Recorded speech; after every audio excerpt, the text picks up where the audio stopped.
Salam mehriban adamlar. Yurdumuzdaki ve dünyadaki täzeliklerle tanıştıryan Türkmen portalı Hepdäniň täzelikleri. Türkmen portalı Hepdäniň täzelikleriniň şu sanynda. Türkmenistanyň prezidenti Russiýa Federatsiýasynyň hökümetiniň başlygynyň orunmasaryny kabul etdi. Türkmenistana mineral dökülleri öndürýän täze toplumyň düýbi tutulýar. Türkmenistanyň prezidenti we türkmen halkynyň milli lideri Daýba kampaniýasynyň ýolbaşçysy bilen duşdular. Arkadaş şäheri Ýewraziýa patent guramasynyň altyn medaly bilen sylaglany. Türkmenistanyň prezidenti hökümetiň nowatdaky mejlisini geçirdi. Birleşen Milletler Guramasynyň baş assambleýasy Abada syýasat jarnamasy atly kararnamany kabul etdi we beýleki habarlar. 13 oktýabrda Prezident Serdar Berdimuhammedow Türkmenistana sapar bilen gelen Russiýa Federatsiýasynyň hökümetiniň başlygynyň orunmasary Marat Husnullyny kabul etdi. Duşuň barşyna hökümetçiler özara hyzmatdaşlygyň diňe bir iki taraplaýyn derejede däl, köp taraplaýyn formatda hem netijeli ösdürilýärligini kanagatlanma bilen bellediler. Şundan merkezi Aziýa Russiýa formatyna hyzmatdaşlygyň ähmiýeti aýratyn noktaly. 13 oktýabrda Türkmenistanyň Sewda Senagat Edarasyna ykdysady hyzmatdaşlyk boýunça hökümetara Türkmen Rus toporunyň iki ýurda degişli taraplardan ýolbaşçylarynyň duşuşy hemde bu toporuň 13-nji mejlisi geçirildi.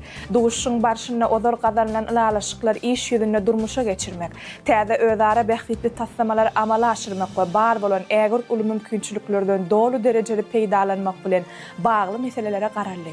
Dostlukly we netijeli ýagdaýda geçen mejlisiň jemleri boýunça bir näçe resmi namalara, ykdysady hyzmatdaşlyk boýunça hökümetara Türkmen Rus toporunyň 13-nji mejlisiniň teswirnamasyna, şeýle hem bilim ulgamyna, iki ýurdun harit çyg mal birjalarynyň arasyna, owy hojalyk we atçylyk pudogyny gümrük gullyklarynyň arasyna hyzmatdaşlyk etmek baradaky resmi namalara gol çekildi.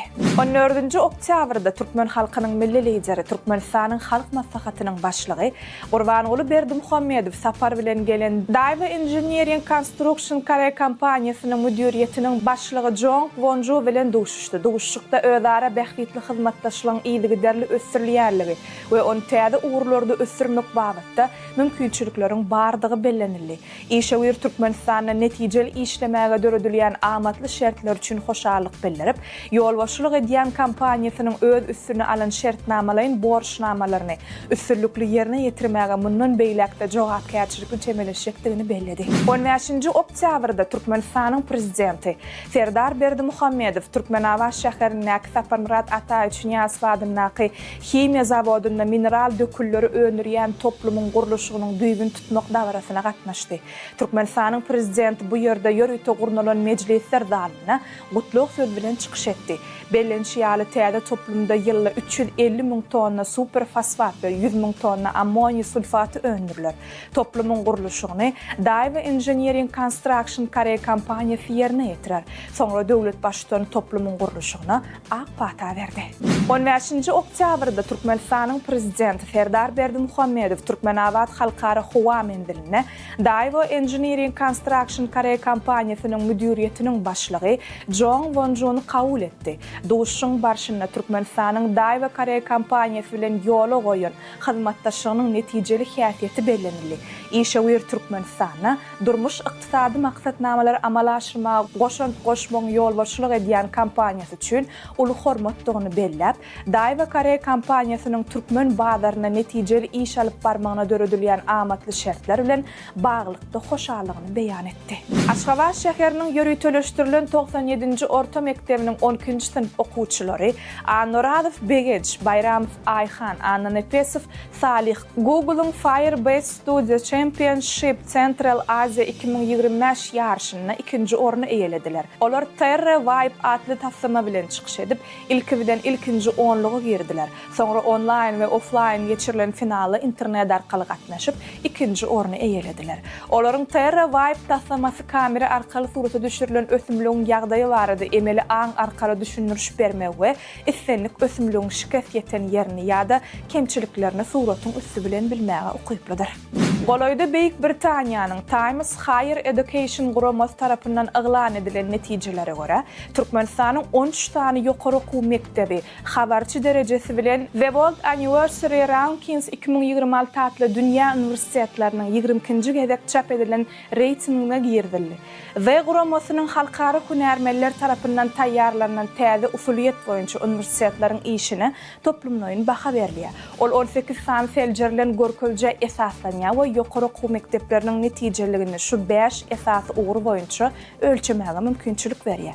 Okuw bilim bermek derejesi, ilmi barlyk işler, ilmi işleriň hil derejesi, fenagat bilen hyzmatdaşlyk halkara derejesindäki mümkinçiliklerdir. Türkmenistanyň Zeňiwaba kölüniň sebitine täze döwlet tebigy çäkli gorakhana döredilýär. Gorakhanyň maksady sebitde duş gelýän ähli tebigy baýlyklary goramak we bu ýerleriň biodurlygyny üpçün etmekden ibarat bolup durýar. Bu ýerde ösümlikleriň haýwanlaryň durly görnüşlerine duşmak bolýar we olaryň ýaşaýyş üçin dol şertler bar. Sebitiň ösümlik dünýäsi ösümlikleriň 18 maşgala değişli 45 görnüşini özüne jemleýär. Zeňiwaba döwlet tebigy çäkli gorakhanasynyň gury ýer bilen baglanşykly haýwanat dünýäsi 533 görnüşden ibaratdygy anyklandy. Sebitde omurgasyzlaryň 345, kuşlaryň 150, süýdemdirjileriň 24, süýrenjileriň 12, ýerde suwda ýaşaýanlaryň 2 görnüşine duş gelmek bolýar. 14-nji 15-nji oktyabr aralygynda Aşgabat şäherine Ewraziýa patent guramasynyň dolanýarjy edarasy bolan administrativ geňeşiň mejlisi geçirildi. Duşuň möhüm netijeleriniň biri hökmünde Türkmenistanyň ilkinji akylly şäheri Arkadağ şäheriniň altyn medal bilen syýlaglandy. Bu medal Ewraziýa patent guramasynyň ilkinji prezidenti, guramanyň esaslanyrjysy Viktor Ivanovich Blenikowyň adyny götürýär. Blenikowyň adyna altyn medal oýlap tapyşlar ulgamyny we Ewraziýa tebiti boýunça oýlap tapyşlaryň hukukdaýdan goragyny ösdürmäge sallamly goşan oýlap tapyjy şahslara, hünärmellere we ýuridik taraplara berilýär. 16-njy oktýabrda Türkmenistanyň Daşary işler ministrligine Türkmenistan Birleşen Milletler Guramasy strategik maslahat beriş geňeşiniň 4-nji mejlisi geçirildi. Mejlisiň gün tertibine Türkmenistan bilen Birleşen Milletler Guramasynyň arasyndaky 2026-2030-njy ýyllar üçin hyzmatdaşlygyň çarçuwaly maksatnamasyny Türkmenistanyň Birleşen Milletler Guramasynyň baş assambleýasynyň 80-nji mejlisinde ileri tutulýan garaýşlaryna beýan edilen başlangyçlaryny durmuşa geçirmek boýunça bilelikdäki çäreleri ara alyp maslahatlaşmak, Birleşen Milletler Guramasynyň deňde çykalgasy bolmadyk ösüp barýan ýurtlar boýunça 3-nji maslahatynyň jemleýici resmi namalarynyň ýerine ýetirilişine değişli pikir alışmak, şeýle hem Türkmenistan bilen Birleşen Milletler Guramasynyň arasynda hyzmatdaşlygyň bilelikdäki maksatnamalaryny ara alyp maslahatlaşmak meselelerine ýerdildi. 17-nji oktýabrda Türkmenistanyň prezidenti Serdar Berdimuhammedow sany ulgam arkaly hökümetiň nobatdaky mejlisini geçirdi. Ilki Türkmenistanyň mejlisiniň başlygy milli kanunçylygy döwrewaplaşdyrmak boýunça alınıp barlayan işler barada maglumat berdi. Soňra vice-premierler gödäwçilik edýän ulgamlaryna alınıp barlayan işler barada hasabatlar berdiler. Döwlet başçysyny hasabatlary dinläp, ýurduň durly toplumlaryna alınıp barlayan işler bilen baglykda değişli ýolbaşlary anyk tawşyryklardyr görkezmeler berdi. Hökümet mejlisinde Türkmenistanyň prezidenti gol çeken değişli kararyna laýyklykda Türkmenistanyň ýokary hünär bilimini ösdürmegiň 2026-2052-nji ýyllar üçin strategiýasy hemde onu amala aşyrmak boýunça ýerine ýetirmeli çäreleriň 2026-2030-njy ýyllar üçin meýilnamasy tasdiklanyldy.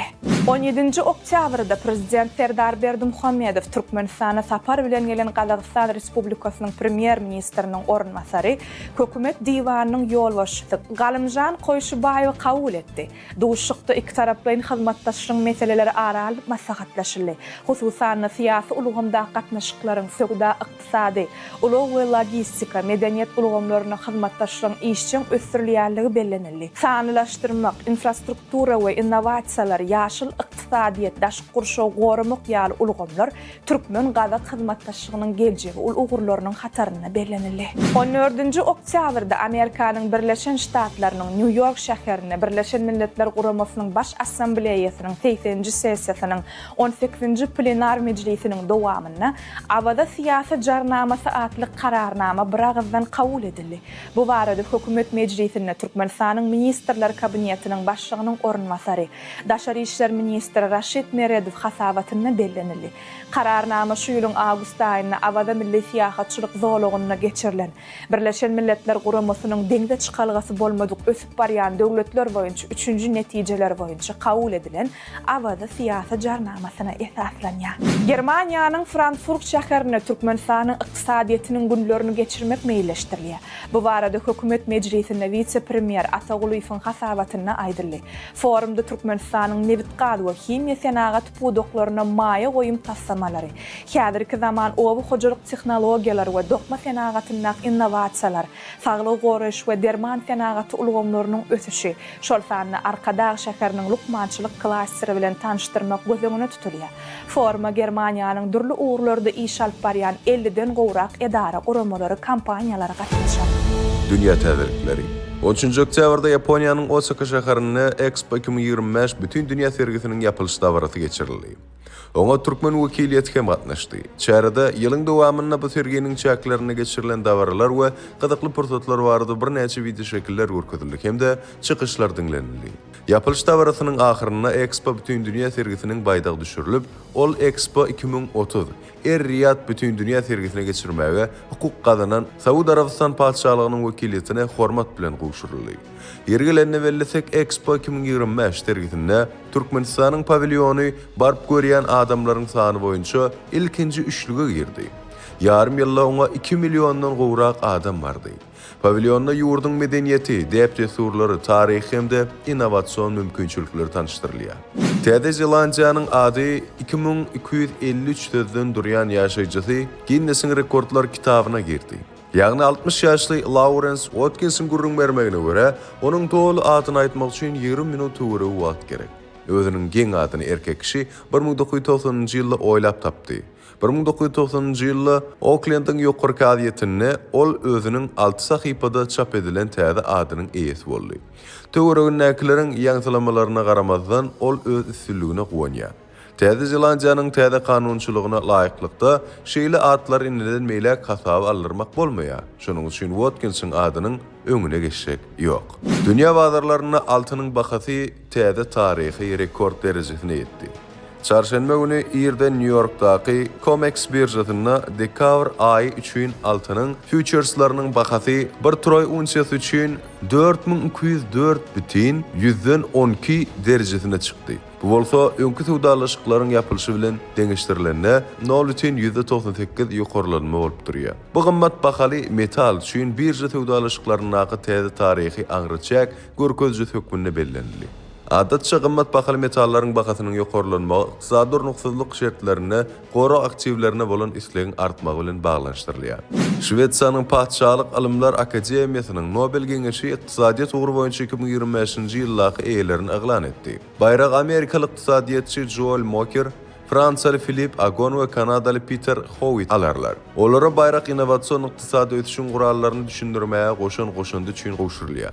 Bayrağın yarısı Joel Mocker'e teknologik progresin üstülen durnuklu ötüşü üçün ediyen sebepler öğrenin üçün verildi. Qalan yarısı Philip Agon ve Peter Howitt alarlar. Onların işi köne teknologiyaların ve işe uyurluk nusxaların öz ornunu täze innovasiyaları vermeyini anlayan dörüdücülüklü yumrulma deyilyen yörülge esaslanyan durnuklu ötüş taqlimine bagışlanýar. Türkiýe döwletleriň raýatlarynyň iş bilen üpçün edilmek üçin türk raýatlarynyň hökmany bolmagyny talap edýän düzgün ýatyryldy. Türkiýanyň prezidentiniň fermanynyň güýje girmegi bilen türki ýurtlarynyň raýatlaryna döwlet we hususy edaralarda erkin işlemegine hemde belli bir hünär bilen meşgullanmagyna ruhsat berilýär. Bu düzgün ýaraglyk işlerde we howpsuzlyk düzümlerine işe ýerleşmäge degişildi däller. Täze düzgünleşdirme laýyklykda türki daşary raýatlary Türkiýanyň kanunçylygynyň hünär talaplaryna laýyk gelýän ýagdaýyna edähme degişi bilen meşgullanmak üçin ruhsatnama alyp bilerler. Hataýyň Kaşgar şäherinden Azerbaýjana çelli ilkinji halkara multimodal konteyner gatnawy işe girdildi. Ugur boýunça ýükler Hytaý, Kyrgyzstan, Özbekistan, Türkmenistan, Azerbaýjan ugur boýunça daşalýar. Logistik ulgam boýunça ýükler ilki bilen Hytaýyň Şian we Çendu şäherlerinden Kaşgara çelli demir ýol arkaly getirilýär. Sonra konteynerler Kaşgardan Kyrgyzstanyň Oş şäherine çelli Abdulog arkaly daşalýar. Oşdan bolsa ýükler demir ýol arkaly Türkmenmaşy portuna getirilýär. Şol ýerden deňiz ýoly bilen Azerbaýjanyň Baku şäherine uğradylyp, ahyrky noka deltilýär. Şwetsiýaly balyk tutmak üçin Daça meýdançasyna gurçuk gözleýän wagty Irki orta asırlar döwrüniň uly hazynasynyň üstünden bardy. Tapyny özüne umumy agramy 6 kilogram çemeti bolan 12-nji asra degişli 20.000 sany kümüş şaý pullar jemleýär. Olar mis gazanyna gizlenipdir. Häkimiýetlere tapşyrylan şaýlyklaryň arasynda Padşah Knut Erikssonyň ady dikgelenen seýrek nusgalary, şeýle de öz bolşly episkop şaýlyklar bar. Soňkularda ruhanynyň eli hasaly şekli ýerleşdirilipdir. Sport täzelikleri. Türkmenistanyň futbol boýunça milli ýygyndasy Aziýa Kubogy 2027-nji ýylyň saýlama tapgarynyň 4-nji oýunyny Sri Lankanyň toparyny 2-1 hasaba bilen ýeňdi.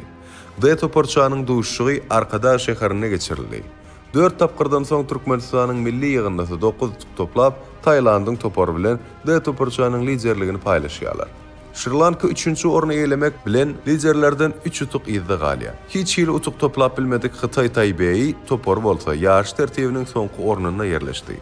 Aziýa Kubogy jemleýäji ýarşyna toparçanyň 1-nji orny egeleýän ýygynyna gatnaşmaga hukuk alar. Aziýa Kubogy 2027-nji ýylyň final tapgary 2027-nji ýylyň 7-nji ýanwarynyň 5-nji fevralyna çelli Saudy Arabistanyna geçiriler. Bu ýarşy iklimiň en güýçli 24 milli ýygyndasy gatnaşar. Aziýa Tennis Federasiýasy Türkmenistanyna tennisiň çal tepkinine üsýanlygyny belläp, Olimpiýa oýunlarynyň maksatnamasyna girilen bu sport görnüşine golluk berýärligi üçin ýurdun ýolbaşçylaryna minnetdarlyk bildirdi. Bu arada Almatyda geçirilen ATF-iň ýyllyk baş assambleýasynda beýan edildi. Çäre gurama agda ýurtlaryň 36 ýurdun wekilleri gatnaşdy.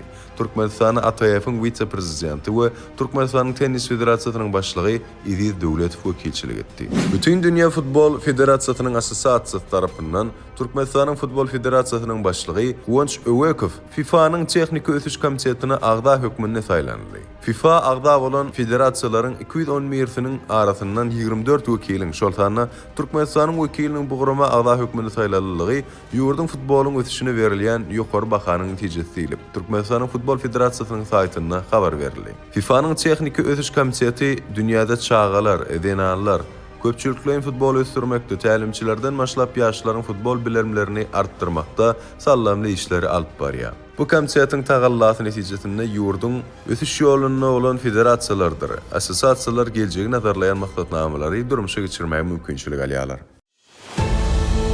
Mähwan adamlar, size ýetirmek isleýän täzeliklerimiz şulardan ibaret.